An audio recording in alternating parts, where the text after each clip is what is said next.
الله يعلم ما نشكو من الألم وما نعانيه من ضيق ومن سقم، لكن لنا فيه ظن لا يخيبنا، حاشاه أن ترجع الأيدي بلا نعم.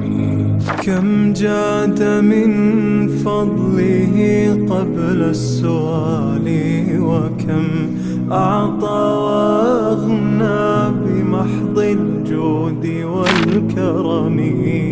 الله يعلم ما نشكو من الألم وما نعانيه من ضيق. Assalamualaikum warahmatullahi wabarakatuh. Alhamdulillahirabbil alamin. Alhamdulillah hamdan katsiran thayyiban mubarakan fih. Allahumma shalli wa sallim daiman abada ala sayyidina wa maulana Muhammadin wa ala alihi wa sahbihi ajma'in. Amma ba'd.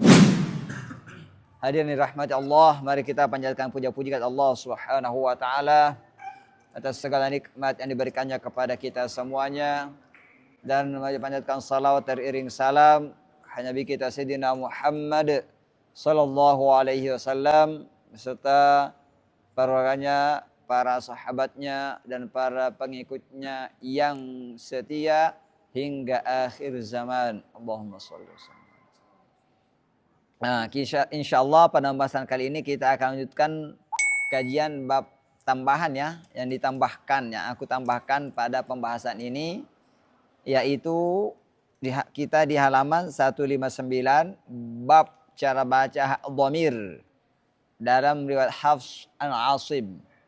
Hak dhamir yang saya maksudkan di sini adalah hak dhamir mufrad mudzakkar ghaib. Mufrad satu menunjukkan satu, mudzakkar yang menunjukkan lafaznya mudzakkar, kemudian ghaib artinya tidak ada, tidak hadir, sesuatu yang dibicarakan.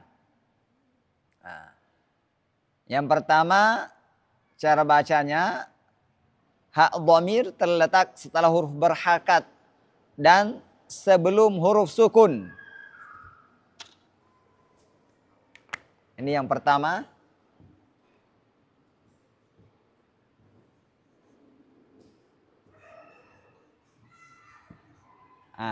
Innalillah.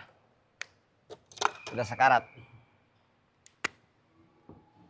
Setelah huruf berharakat dan sebelum ini hak dhamirnya. Dia letaknya ini setelah huruf berharakat, ini lamnya berharakat dan sebelum sukun, lamnya sukun. Maka di sini hal dhamirnya nggak boleh ada silah. Nggak boleh ada silah. Langsung lahul mulku.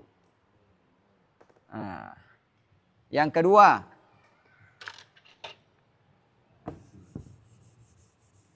Ini nggak ada silah ya.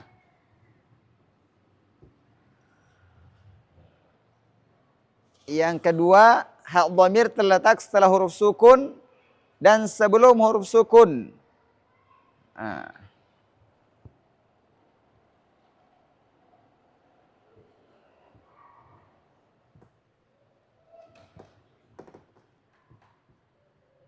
Ilaihil masir.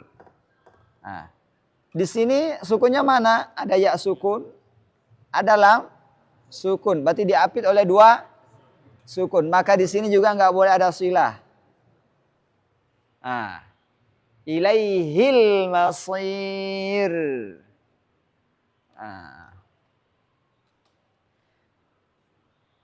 Baik. Kemudian yang ketiga, hak dhamir terletak setelah huruf sukun dan sebelum huruf berharakat.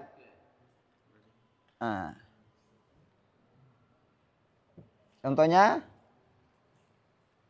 aqaluhu wahum. wa. Nah, terletak apa tadi? Hah?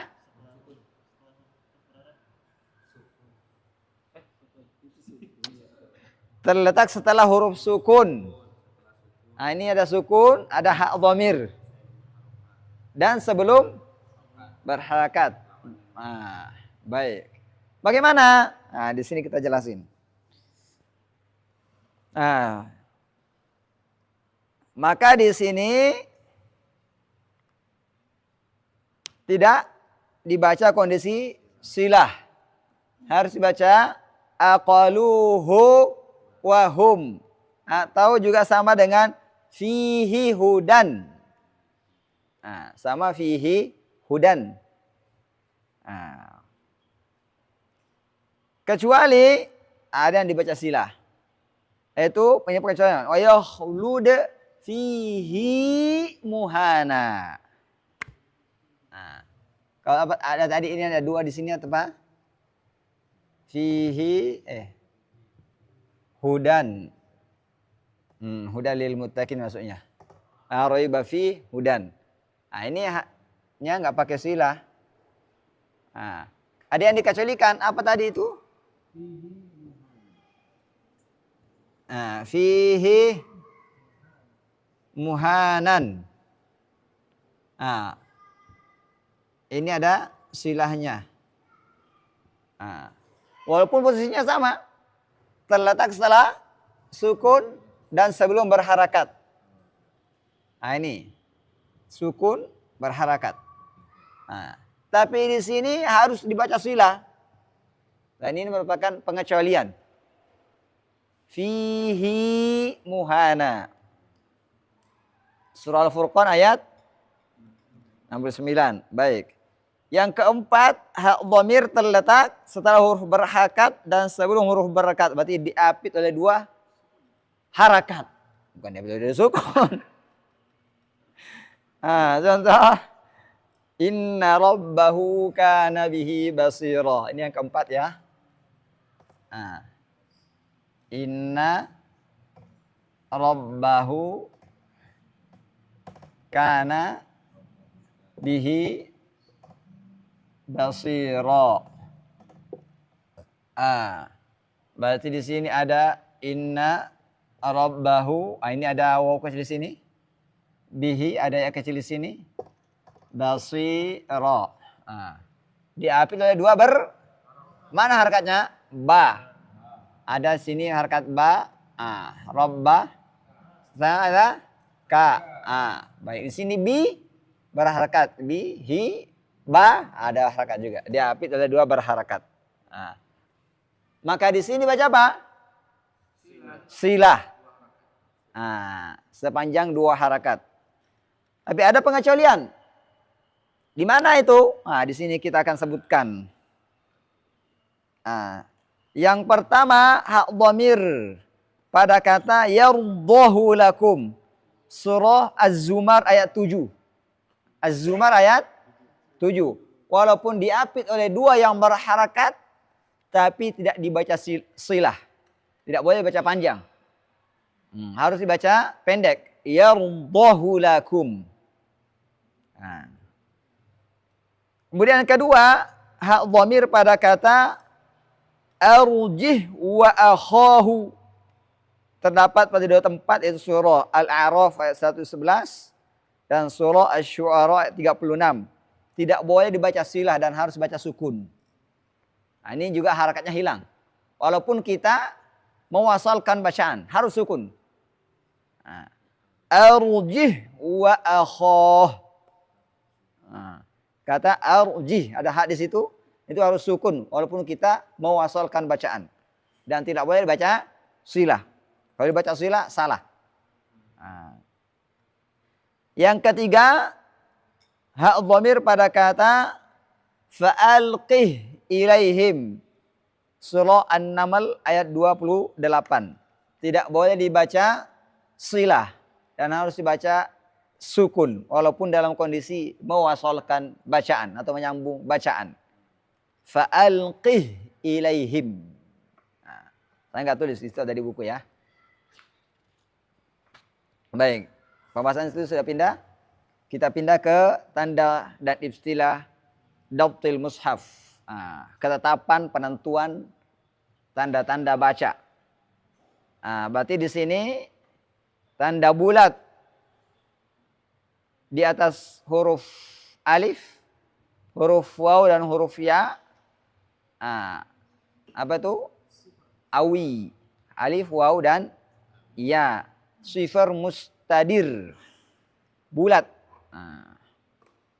Menunjukkan bahwa huruf tersebut tidak dibaca baik dalam kondisi wasal atau waqaf. Contohnya ulaika.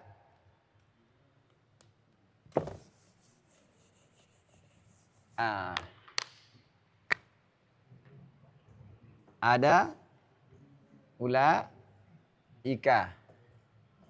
Ini ada tanda bulat di sini.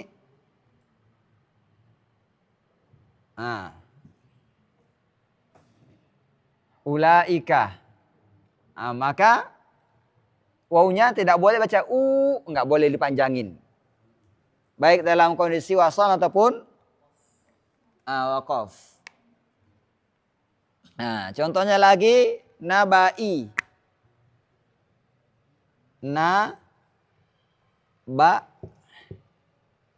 Begini ya. Itu ada tanda bulat di mana tanda bulatnya? Di mana? Di ya-nya. Berarti enggak boleh dibaca nabai. Harus dibaca nabai.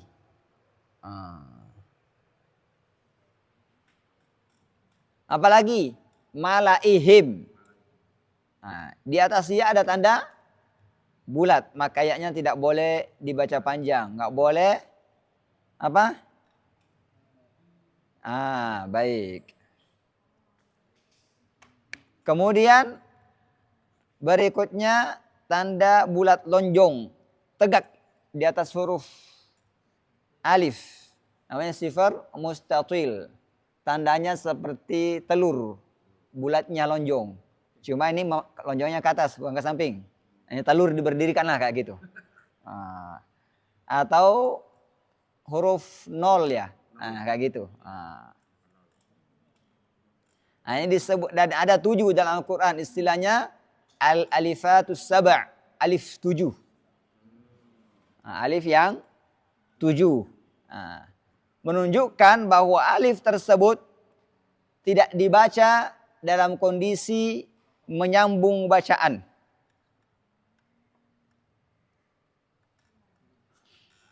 Apa? Tidak dibaca dalam kondisi wasol. Dalam kondisi menyambung bacaan. Tapi harus dibaca ketika waqaf. Ingat, harus dibaca ketika waqaf. Jangan dibalik. Contohnya kata anak. Disebutkan dalam firman Allah, la ilaha illa ana fattaqun. Kalau berhenti, la ilaha illa ana. Itu saja contoh ya, dalam firman Allah. Dalam Al-Quran maksudnya. Contoh lain, ana unabbiukum. Bacanya kalau nanti anak. Contohnya apa? Anak. Di sini ada bulat lonjong ke atas. Maka ini tidak dibaca dalam kondisi wasal. Tapi kalau kita berhenti ini dibaca panjang. Baik. Yang kedua yang tidak ada dalam buku. Kata, saya hapus dulu. Yang tidak ada saya tulis. Lakinna. Ini di mana ini antum dapat ini? Siapa yang surah Al-Kahfian? Lakinna.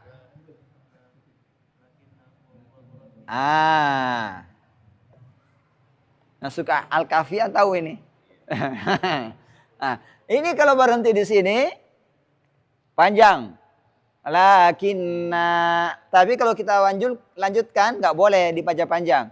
Lakinnahu wallahu rabbi. Nah, baik. Apalagi yang ketiga kata al-dhununa. Surah Al-Ahzab.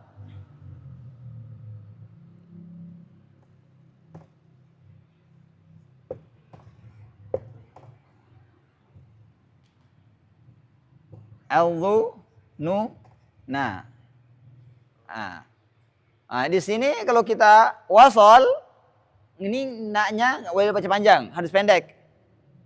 Nah, kalau kita wakof baru dibaca panjang, nggak boleh pendek, panjang.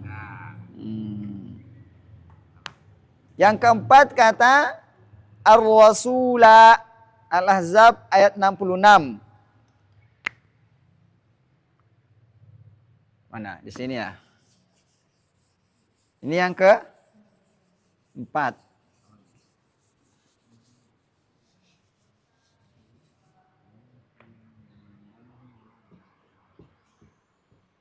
Ar-rasula.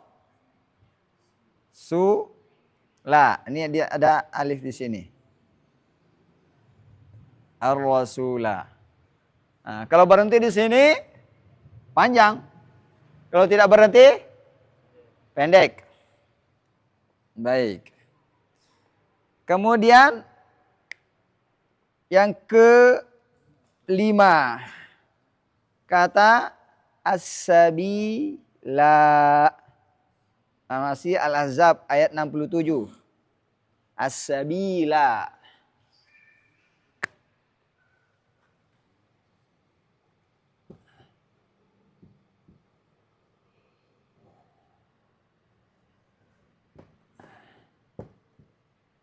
Nah, di sini ada alif di situ. Alif bulat lonjong. As-sabila. Nah, berarti kalau kita mewasalkan bacaan, menyambung bacaan di sini nggak panjang. As-sabila. Nah, kalau berhenti baru panjang. Itu nomor apa? Nomor 5. Baik, sekarang nomor 6 dan nomor 7 ada hukum tersendiri. Nah, nomor 6 kata salasila. Surah apa itu? Al-Insan ayat 4. Ini ada di buku. Jika diwasalkan maka alifnya tidak dibaca. Jika diwakafkan boleh dengan 2 cara. Kata apa tadi ini? Nah, ini saya hapus ya, nggak apa-apa ya. Salah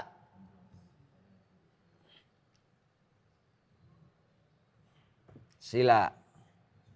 Salah sila. Nah, di sini dia alamnya ini. Nah, kalau kita wasal harus dibaca pendek, nggak boleh panjang. Salah sila wa aulalau wa sa'ira. Kalau kita wakaf, maka 2 cara bacanya. Nah, apa itu? Yang pertama, menetapkan alifnya dan dibaca 2 harokat. Salasila sama dengan yang sebelum-sebelumnya ini. Nah. Tapi kalau kita wakaf, alifnya cara kedua, alifnya boleh dihilangkan dan mensukunkan huruf lamnya. Salasil. Nah, itu yang bedakannya dengan 5 sebelumnya. Nah. Baik. Nomor 7 dikata qawariro. Pada surah Al-Insan ayat 15 dan 16. Nah, ini nomor 7. Kata pertama alifnya tetap dibaca. Pada saat wakaf, kata pertama berarti ayat 15 ya. Tetap dibaca saat wakaf dan dibuang pada saat wasol. Berarti qawariro. qawarira min fiddah. Dibuang saat wasol, berarti qawarira min fiddah. Kata kedua berarti di ayat 16. Alifnya dibuang, nya tidak dibaca pada saat wasol dan saat waqaf. Itu bedanya. Berarti kalau kita wasol qawarira min fiddah. Kalau kita waqaf qawarir. Berarti di sini ada 4 cara bacaan kalau kita membaca. Yang pertama qawarira min fiddah. Yang kedua qawarir. Ada nggak qawarir? Kalau kita ada nggak? Di mana? Ayat berapa? Saya ulangi, nggak fokus. Ada 4, saya ulangi ya. Yang pertama ayat 15, apa tadi? Alifnya tetap dibaca pada saat waqaf dan dibuang pada saat wasol. Berarti kalau kita wasol qawarira min fiddah. Kalau kita waqaf qawarira. Oke? Qawarira min fiddah. Berarti kata pertama ini kalau wasol apa? Ngantuk lagi semuanya. Kalau wasol tidak dibaca. Kalau waqaf dibaca panjang. Kalau kata yang kedua, baik wasol maupun waqaf tidak dibaca. Tapi kalau kita berhenti jadi sukun. Perhatikan. Yang pertama saya sambung ya. Qawarira min fiddah. Yang kedua, qawarir. Yang ketiga, qawarir. Yang keempat, qawarira min fiddah. Udah 4? Dan ini saya tanya kalau ujian nanti. Baik, kita sudah habis di alifat as-sab', alif yang 7. Baik, kita pindah. Peletakan huruf sin kecil di atas huruf shad menunjukkan bahwa huruf shad itu dibaca sin dan tidak boleh dibaca shad. Contohnya di mana? Surah Al-A'raf ayat 69, surah Al-Baqarah 245. Surah Al-A'raf itu apa? Fil khalqi bastah. Ini saya hapus.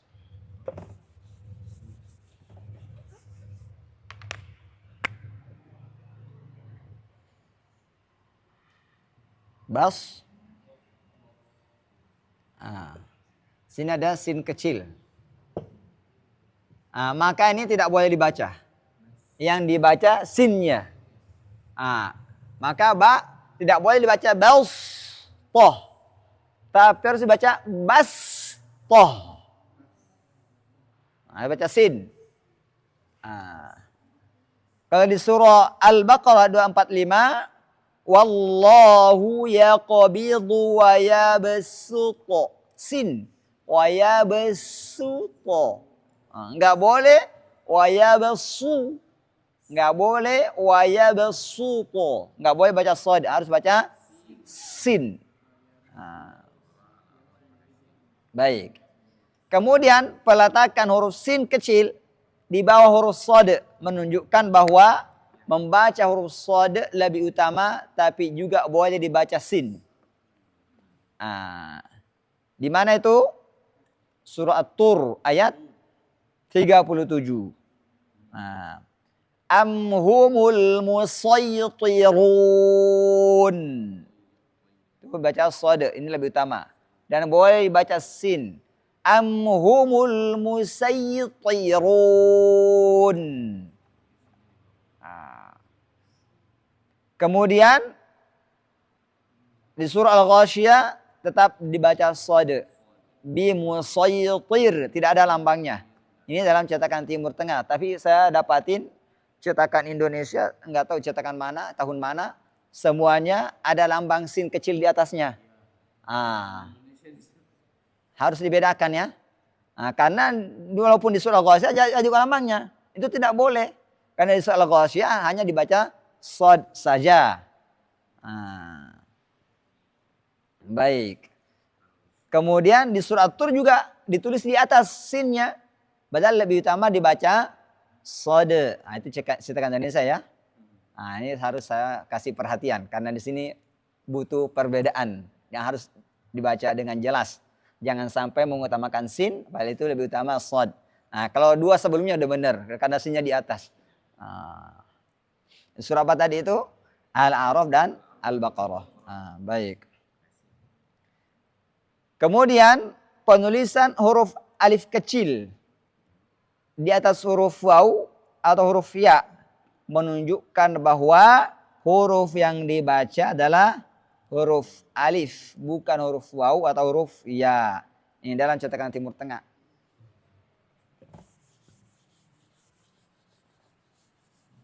Apa contohnya? Waw as-shalah.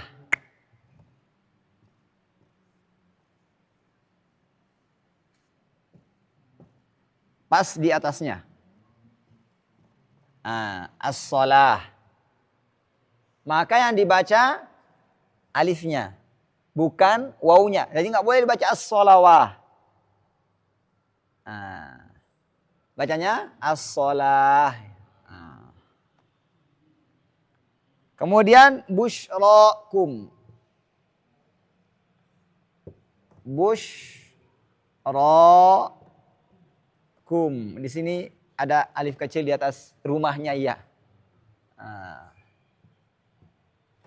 Berarti yang dibaca alifnya itu. Bukan ya-nya. Sama dengan yang ini. As-shalah busyrakum. Baik. Berikutnya di surah Ar-Rum ayat 54. Itu ada kata dha'fin, ada kata dha'fan. Itu boleh dikasih harakat dhammah. Boleh dhu'fin, boleh dhu'fan. Ada 3 kata di situ. Saya contohkan bacaannya. Dan di situ ikhfa'nya harus mengikut. Kalau dia tebal, maka ikhfa'nya tebal. Kalau tipis maka ikhfa'nya tipis. Kapan tebal, kapan tipis kita setelah pelajari. Antum perhatikan aja. Allahu alladhi khalaqakum min dha'fin thumma ja'ala min ba'di dha'fin quwwah. ثم جعل من بعد ضعف قوة ثم جعل من بعد قوة ضعفا وشيبة. Tadi fathah ya. Sekarang dhammah. Allahu alladhi khalaqakum min dhu'fin thumma ja'ala min ba'di dhu'fin quwwah. ثم جعل من بعد ضعف قوة ثم جعل من بعد قوة ضعفا وشيبة يخلق ما يشاء وهو العليم القدير. Baik. Udah selesai. Nah, berarti ini juga nanti kalau ada tesnya juga nanti ya. Nah, kemudian kata yang ada di surah An-Naml ayat 36. Atani. Jika diwasal, yaknya di fathah. Sedangkan jika kita waqaf atau berhenti, ada dua cara bacanya. Atani.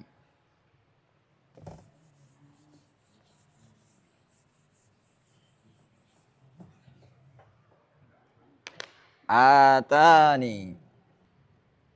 Atani. Gini ya.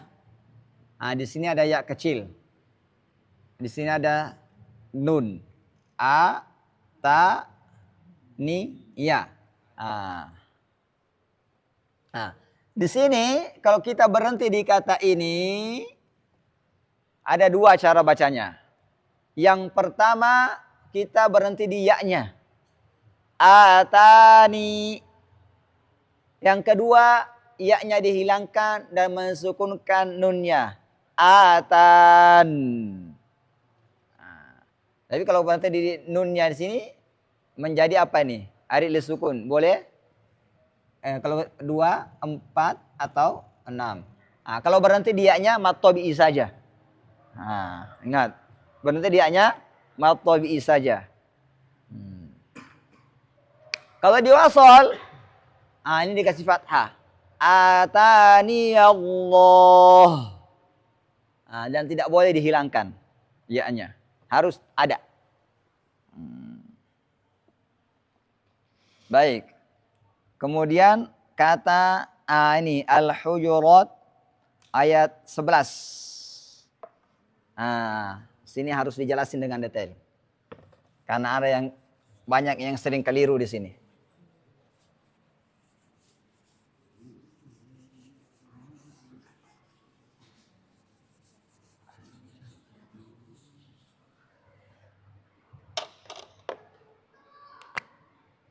Ini tadi yang sakarat ya.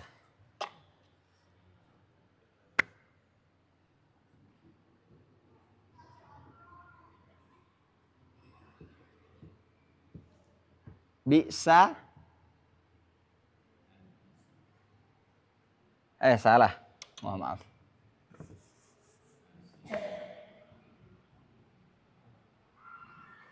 Oh.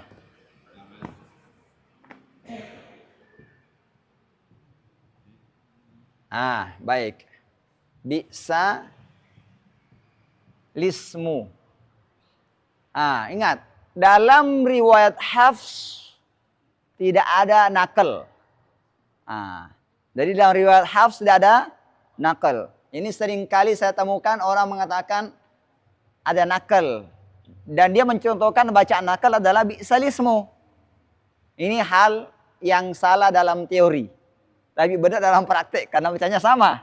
Tapi teorinya salah. Mengapa? Karena di sini ada nakal. Nakal itu artinya memindahkan harakat. Ada yang dipindahkan harakatnya.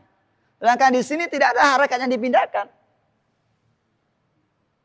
Tidak ada harakat yang dipindahkan.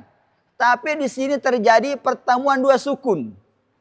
Kita telah mempelajari cara baca pertemuan dua sukun. Boleh fathah, boleh kasrah, boleh dhammah. Ada keadaannya hanya fathah saja, ada keadaan dhammah saja, dan selain itu kasrah. Maka termasuk di sini. Asalnya ini, asal katanya awalnya sin dan mim. Orang Arab tidak terbiasa memulai sukun. Walaupun terdapat dalam kata bahasa Arab. Sin dan mim. Tapi ini kan sukun. Ketika orang Arab ingin memulai kata ini, maka didatangkan hamzah wasal. Maka jadilah ismun. Kenapa ismun? Harus dimulai dengan kasar sin, karena dia isim. Bukan fiil. Kalau fiil harus dimulai dengan dhamma. Karena huruf ketiganya dhamma di sini. Bi'salismu kan? Dimulai dengan kasrah. Ism. Baik. Kemudian diembukan alif lam. Qamariyah Syamsiyah nih. Alif lam di sini. Baik. Bertemulah dua sukun. Mana sukun? Sukunnya lam, al, dengan sukunnya sin. Ingat, hamzah wasol kaidahnya ada dianggap tidak ada. Kapan? Ketika kita muwasol atau menyambung bacaan. Berarti ini ada dianggap tidak ada. Sering saya katakan jangan anggap ini jangan pindahkan istilah ini pada istri ya. Benar kan? Ada tapi kebenarannya dianggap tidak ada. Itu hamzah wasal itu. Ketika kita menyambung bacaan. Baik. Di sini ada sukunnya apa? Lam. Ada sukunnya sin. Bagaimana cara agar kita mudah baca dua sukun ini? Solusinya kita pernah pelajari kasih apa? Kasrah ini, maka kasih kasrah di lamnya. Berarti di sini nggak ada nakal.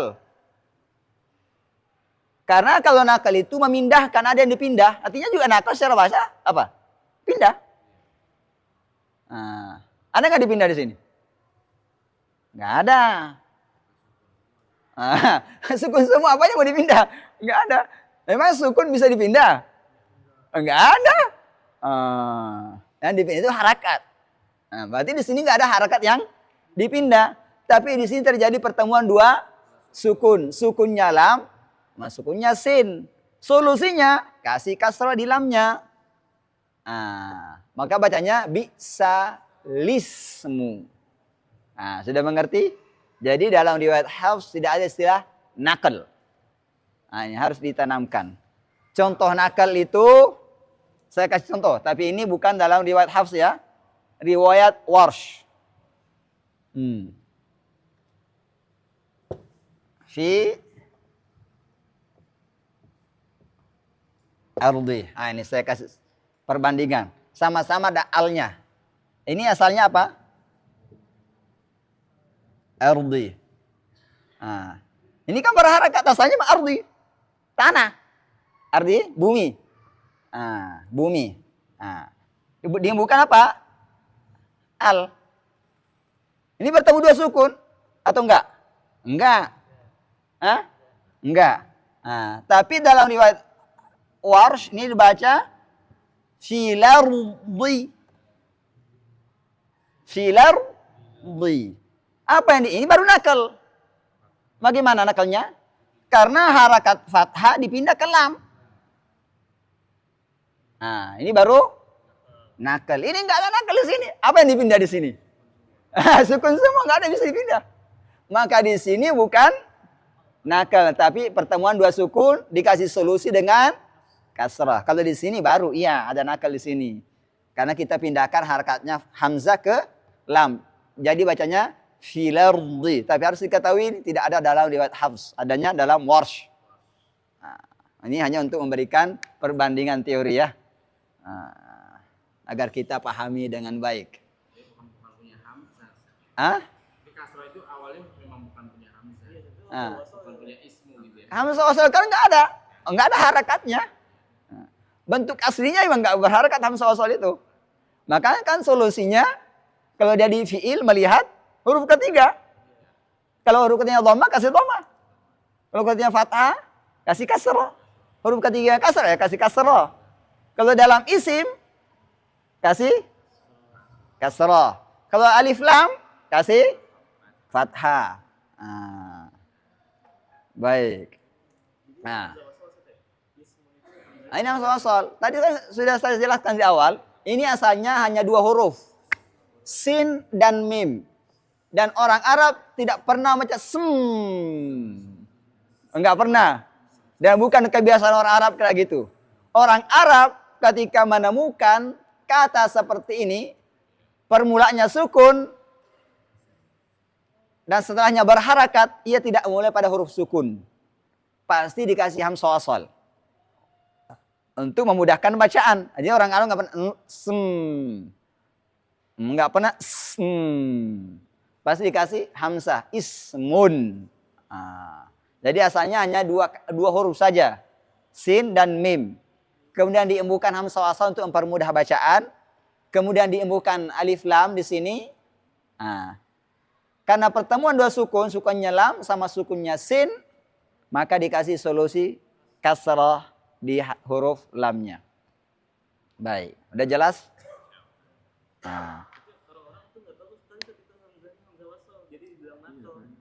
Makanya kalau ngajar kasih tahu. Jadi itu salah teori tapi bacanya benar. Karena teorinya di sini bukan teori nakal, teorinya pertemuan dua sukun. Baik. Tadi di sini kita pelajari bi'salismu ya.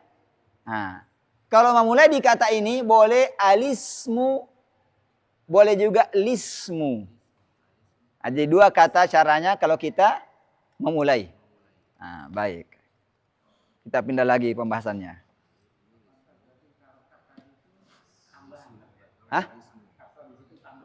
Ya, kasrah di sini tambahan. Karena pertemuan dua sukun. Liltiqa'is saqinain. Kira-kira pertemuan dua sukun kita sudah sering bahas. Dan ada babnya di mana nih? Cara baca pertemuan dua sukun halaman 157 ya, kita sudah lewati pembahasan itu. Baik. Apa lagi? Saya lanjut? Lanjut. Berikutnya adalah imalah. Halaman 162. Yaitu membaca fathah yang miring ke kasrah atau alif miring ke ya. Bacaan ini hanya satu dalam riwayat Hafs, yaitu surah Hud ayat 41. Majriha. Bismillahi majriha. Dan dinamakan imalah kubra. Baik. Sekarang ikhtilas. Ikhtilas yaitu mengucapkan huruf dengan 2/3 harakat. Bacaan ini harus diambil dengan musyafahat, intelaki langsung dari syekh. Karena buku nggak bisa contohin. Buku nggak bisa contohin. Walaupun ada teorinya di situ. Maka harus diambil dari guru. Baik. Ini ikhtilas ini kita contohkan di surah Yusuf ya. La ta'manuna. Itu udah ada dua cara bacanya. Boleh ismam, boleh ikhtilas. Dan kita juga sudah jelaskan pada pembahasannya ya. Pembahasan ismam. Kalau ismamnya saya ambil dari Syekh Nabil bersamaan. Dan itu juga saya riwayatkan dari beliau. Ketika aku ingin memberi riwayat harus sama. La ta'manna. Itu bersamaan. Begitu saya terima dari Syekh Nabil. Dan bacaan ini boleh ikhtilas. Di mana? Di dhammah pertama. Karena asalnya la ta'manuna. Dhammah pertama di mana? Nun, nuna. Cuma di sini dibaca 2/3 harakat. Atau istilahnya raum. Raumnya di situ 2/3 harakat ya.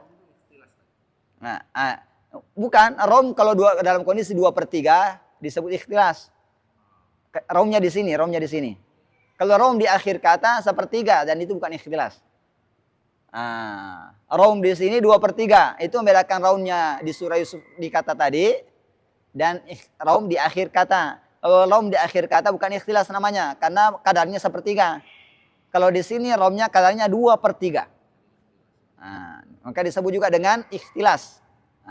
Cara bacanya la ta'manuna ala Yusuf 2/3. Baik, ada dua cara baca di situ. Tapi yang masyhur di kita hanya ismam saja. Saya tambahkan yang masyhur juga ini. Itu boleh raum dengan kadar 2/3. Baik. Yang keempat bukan keempat. Berikutnya ya, tashil. Mengucapkan huruf antara fathah dan alif. Tashil itu kaedahnya membaca antara fathah dan alif. Bacaan ini terdapat pada surah Fussilat ayat 44 Dan juga ada kita contohkan pada pembahasan mad lazim kalimi. Nah, baik di musaqqal maupun khafaf ada contohnya. Dan dinamakan dengan mad farqi untuk membedakan lazim asli dan lazim yang terjadi karena ada penambahan kata, penambahan huruf di kata tersebut. Nah, baik. Nah, dan itu sudah kita bahas ya di pembahasan mad lazim. Saya contohkan di sini dan ini juga sama. Tidak boleh diambil hanya dari buku. Buku nggak bisa mencontohkan, maka harus diambil talaki. Walaupun ada teorinya di buku, tapi buku nggak bisa membenarkan dan tidak bisa mencontohkan, maka harus diambil dengan talaki. Ah, bacanya a'jami. Tidak boleh ahajami, tidak boleh a'ajami, dan harus a'jami. A'jami, a'jami. Baik. Kemudian saktah, yaitu berhenti sejenak tanpa bernafas selama 2 harokat. Saktah ditandai dengan huruf sin. Bacaan ini terdapat pada kata berikut. Di akhir surah Al-Kahfi. Bukan di akhir. Akhir ayat 1 dari surah Al-Kahfi. Oh, maaf. Akhir ayat 1 daripada surah Al-Kahfi. Tapi ini berhenti lebih utama. Mengapa akhir ayat kan? Enggak usah disambung-sambung. Kecuali disambung. Maka sakta. Dan sakta ini untuk membedakan makna. Membedakan makna. 2 makna yang berbeda. Maka kalau berhenti lebih utama di situ. Karena sudah jelas pasti. Masa iwajan kemudian qayyimah. Apa yang jawab yang kemudian qayyimah? Bengkok kemudian lurus. Itu kan makna yang berbeda. Maka di sini untuk membedakan 2 makna, kalau kita menyambung, maka sakta lah. Tapi kalau kita berhenti, nggak usah ngulang lagi udah sakta, langsung aja lanjut. Maka di sini di surah Al-Kahfi itu lebih utama waqaf. Karena dia di akhir ayat. Baik. Dikata iwaja. Kemudian di surah Yasin ayat 52. Mimmarqadina hada. Ini juga lebih utama waqaf daripada sakta.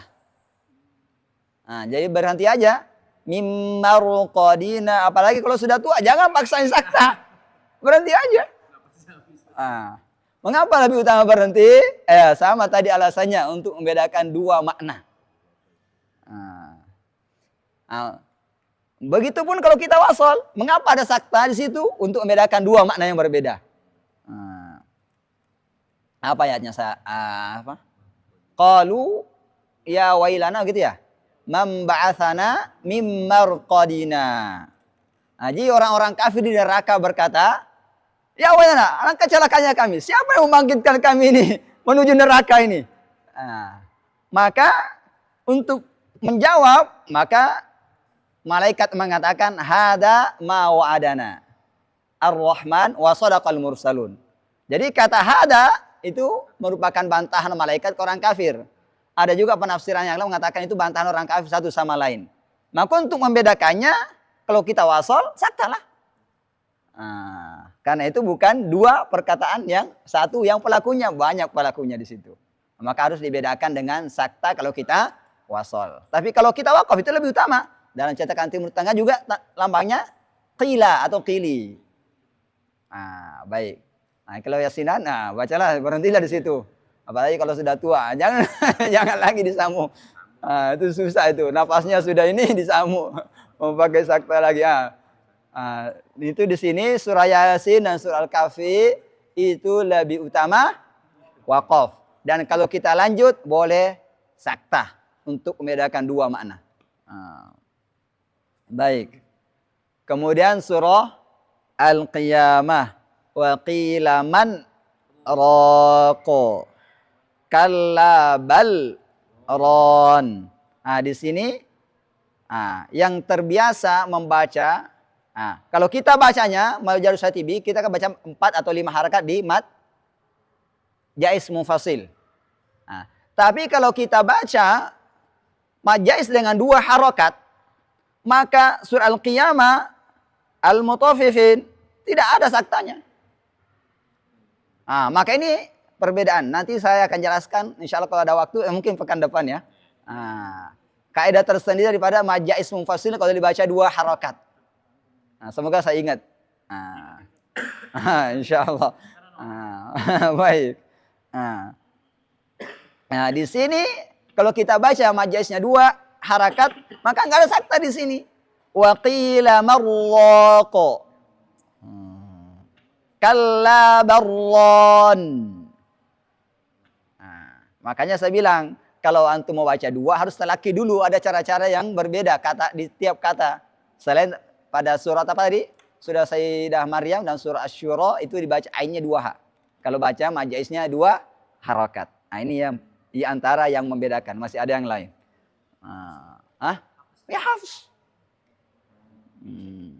Jalur thayyibah, bukan jalur syatibiyah. Maka kan saya ketika membahas majais munfasil, ini jalur kita pelajari syatibiyah. Dan di jalur thayyibah ada yang 2 harakat. Tapi kita nggak bahas saat itu ya. Baik. Kemudian sakta juga ada di surah Al-Haqqah ayat 28.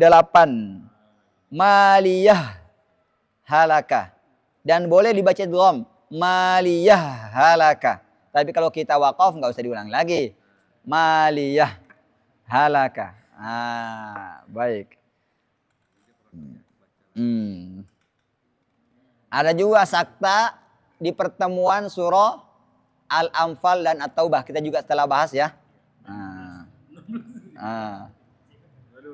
Baik. Kemudian terakhir ismam. Ismam yaitu menampakkan harakat dhamma dengan isyarat bibir.